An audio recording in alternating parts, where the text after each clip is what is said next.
Humanist Take on the World, Episode 24. Privacy Matters. Abortion, LGBTQ rights, and more.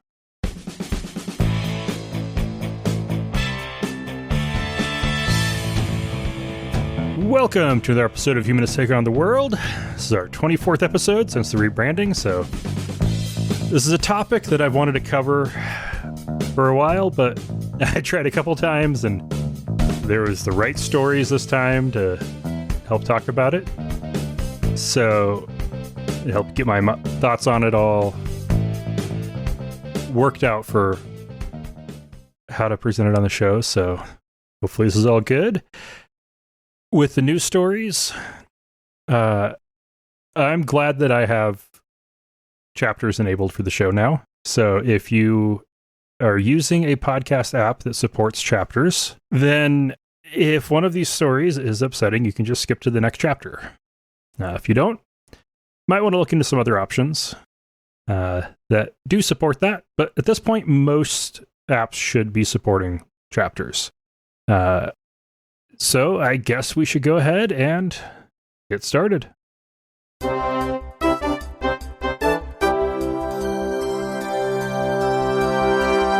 For our first news story, Catholic Laity and Clergy for Renewal, which is a Catholic organization set up in Colorado, spent $4 million buying data from data brokers that was primarily, according to their claims, sourced from Grindr and other gay dating apps to try to track down all the gay priests. If this story sounds familiar, back in 2021, this group did the same thing to out Monsignor Jeffrey Burrill, prompting him to resign his post. The people behind this are allegedly philanthropists, Mark Bonham, John Martin, and Tim Reichert. And the Washington Post even has recordings of their closed-door meetings and leaked documents from them, and found that it's really shady what they're doing. Grindr has claimed that their claims about its data are unvalidated, and that it's not possible that the data that they claim they got actually could have come from it, because they made a bunch of changes in 2020 to cut down on how much data was being harvested and sold off. Grindr spokesperson Patrick Lenahan did say, quote, Grindr has and will continue to push the industry to keep bad actors out of the ad tech ecosystem, particularly on behalf of the LGBTQ community. All that group is doing is hurting people, end quote. However, to a certain extent, everybody using the ad tech ecosystem is a bad actor. This is just a case of people trying to get the people they view as bad out of the clergy because they don't want men who have sex with consenting adults to be priests. Now, on the other hand, you have for-profit corporations who just care about profit, who are using all this ad tech to try to manipulate people into buying their products and services. The fact that Grindr is taking part in that means they are making a lot of their users' data available to anybody who wants it. And realistically, this group didn't actually get the data directly from any of the ad tech stuff. That's what the data brokers do. They put in fake bids in the ad market for targeted, personalized ads and get access to all of the data, which they save and then sell off to anybody who's wanting it. When you consider that this group spent $4 million on this data, I'm going to guess they've got a lot more than just gay priests. So I fully expect there will be more on this. Also, with Grindr's claims that they couldn't have gotten all that data from what Grindr shares, no, probably not. And that doesn't matter because that's what the data brokers do. They take the data they get from Grindr, they combine it with the data they're buying from the cell carriers, so that you've got constant data about when you're using the app and where your location is at that time and afterwards. And, well, all of the rest of the time. The data brokerage market is terrifying. And this is a prime example of, even if a company does less data, if they're still sharing that data on the ad tech ecosystem, then that data will be pooled with all of the other data and create incredibly detailed, effectively dossiers on everybody with way more detail than there should be on anyone. Now, as far as gay Catholic priests getting outed, I don't really care. But as an example of how much data is out there and can be misused, and relevant to this story is all of the anti-trans laws that are getting passed in Republican-controlled states. And here pretty soon we'll probably start seeing some anti-gay laws. And this data is out there. It's available. Cops can use it. Moving on to the next story, and this one is from last summer, but it's one I've been holding on to for covering this topic. There were a couple cases of dads who took pictures of infections on their toddlers' groins to share with the doctor for a telehealth visit. And in both cases, because the phone was automatically uploading all pictures to Google servers, the pictures were uploaded to Google Photos, processed, and flagged as child sexual abuse material. In both cases, Google then closed the accounts and filed reports with the National Center for Missing and Exploited Children, which then passed it along to local police. And the police, in both cases, determined this wasn't child porn. This was a parent trying to get medical care for their child. In both cases, they were using Google Fi as well for their phone service. So when their accounts were terminated, they lost their phone service. And one of the dads was in the process of trying to close on a house, and that got screwed up because he couldn't get phone calls anymore. And a house that he was trying to buy fell through. The moral of the story with this one, if you're taking pictures of your kid for the doctor, if your kid's doctor asks for a picture, tell them that's not a good idea and to just cover it in the video appointment. Because, yeah, this is, at least if you use Google Photos, definitely. For our next story, we are going to be talking about women getting abortions in states that have banned it getting in trouble. Feel free to skip this if it's too upsetting. This and the next story. A woman named Jessica Burgess and her daughter will be standing trial in Nebraska on the charges of performing an illegal abortion. The primary evidence for this charge came from Facebook. Burgess helped her daughter find and take abortion pills, her daughter being a teenager, and the teenager also has charges of illegal disposing of fetal remains.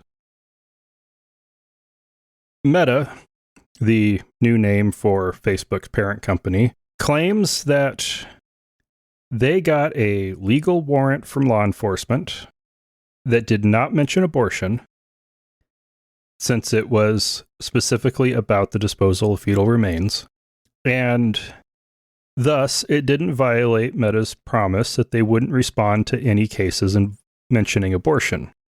Well, cops know this. When they put in that request, they're not going to use that word. They will discuss disposal of fetal remains. They'll talk about illegal importation of medication or something else. They won't use the word abortion. So this mother and daughter were chatting about this on Facebook Messenger. Facebook then handed over that data. If you are going to be discussing something that is sensitive, something that is potentially illegal, or something that is illegal in your state, do not do it on Facebook Messenger. What you should be using instead, we will be discussing later. But don't use Facebook Messenger. And in the final story, the first Texas civil lawsuit over an abortion has now happened. Marcus Silva is suing his ex-wife for getting an abortion. He is being represented by Jonathan Mitchell, who is the former Texas Solicitor General and the one who wrote Texas's abortion prohibitions, as well as a sitting member of the state legislature. The allegations are that his now ex-wife found out she was pregnant the month after Roe v. Wade was overturned. Basically, the month after they split up, and conspired with two friends to get the medication to terminate the pregnancy. She and her friends texted. It doesn't say specifically what messaging service they were using, but it does. The term text messages does get used, so these were probably standard SMS or, group text would be MMS, but standard text messages. And they shared with her information about Aid Access, which is a group that will mail abortion-inducing medication. They then instead found a way to get the medication in Houston, where the first two women lived, and then a third woman delivered the medication, and then the then pregnant woman managed the abortion at home on her own. And the lawsuits have screenshots from a group chat, one that even expressed concerns that Silva, the plaintiff in this lawsuit, would, quote, snake his way into your head, end quote. The pregnant woman said, quote, I know either way he will use it against me. If I told him before, which I am not, he will try to use it as a way to try to stay with me. And after the fact, I know he will try to act like he has some right to the decision, end quote. One of the other women later said, quote, delete all conversations from today. You don't want him looking through it, end quote. Now, he looked through it, he took screenshots and sent them to himself to use for a lawsuit. There are ways to get around that.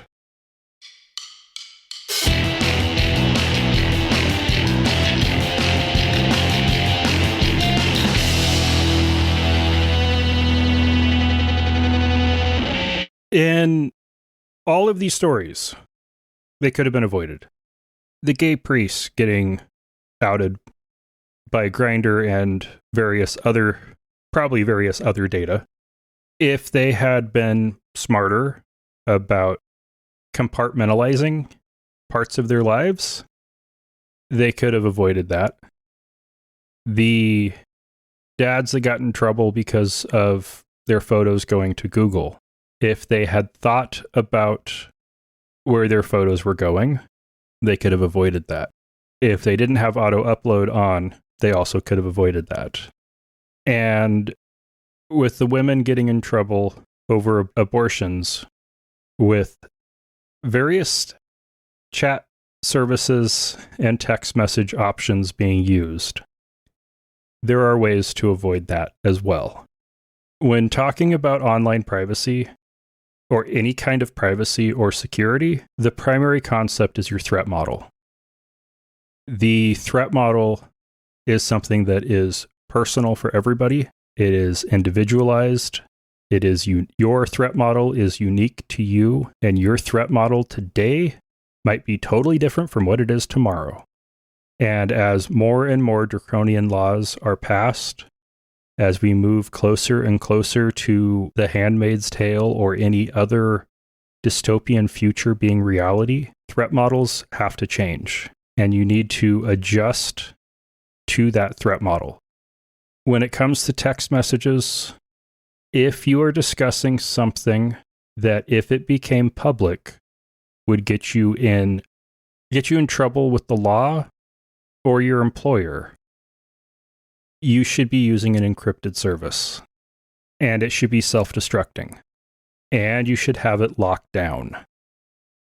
I would suggest using Signal as the most secure and most private.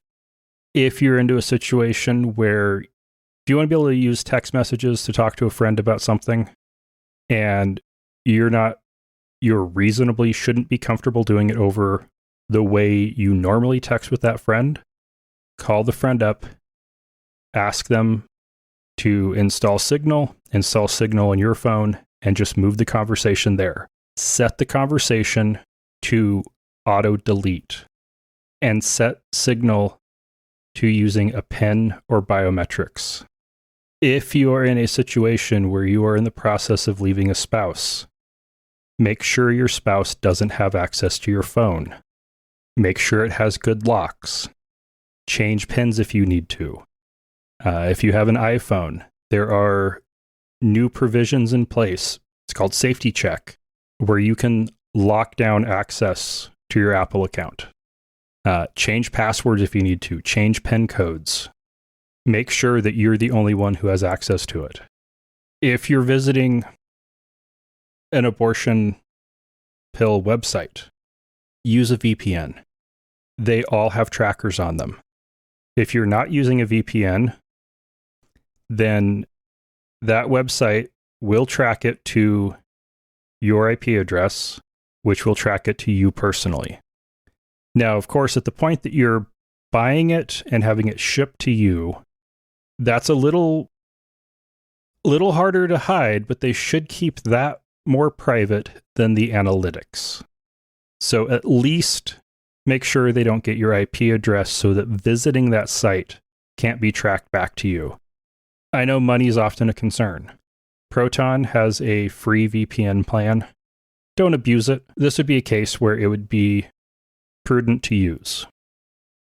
And if you're in a state like Idaho right now, which is considering a bill that would make traveling across state lines to get an abortion be counted as human trafficking, turn off your phone before you cross the border.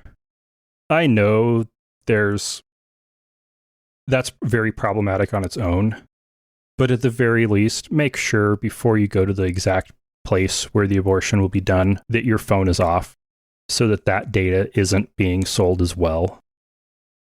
And if you're using any kind of a period tracker app, check the privacy policy. Make sure they aren't selling that data. It's been possible for more than 10 years for algorithms to be able to figure out that somebody is pregnant. That happened when Target figured it out and sent coupons for diapers to a pregnant teenage girl's home, which her dad saw and figured out that she was pregnant based on. The amount of data we produce has greatly increased since then. The amount of data that's out there has greatly increased, and the accuracy and raw power of these algorithms to process that data has improved. Do what you need to stay safe, and do what you need to that you can afford. I would say that traveling across state lines would be the one case where getting a burner phone would be probably a really good idea, and shut off your primary phone before you cross state before you even leave on the trip. But there are good free tools. There are a lot of really bad free tools. Proton and Signal can be trusted. There are others that can be trusted. There are a lot that can't. If you're using some other kind of messaging app for conversations like these that got people in trouble, definitely don't use Facebook Messenger. Don't use SMS text messages. Apple iMessage, WhatsApp, Signal, and a handful of other apps use end-to-end encryption, so you're safe. In the case of WhatsApp, they would still be able to tell the authorities who you were talking to and when, but not what you were talking about. And be sure to delete those conversations and make sure your friends do as well. If your app, like Signal, has the option for auto-deleting messages in particular conversations, turn it on for those conversations. And that's a weird place to leave it, but that's where I'm going to leave it.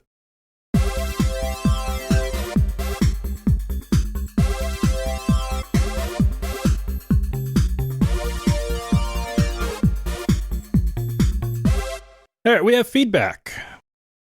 Lauren, not my wife and sometimes co-host, but Madam Atheist on Instagram, use the contact form on the website to send us a message saying, "Hello, I just want to drop a line and say how much I love your show, and I'm only 5 episodes in.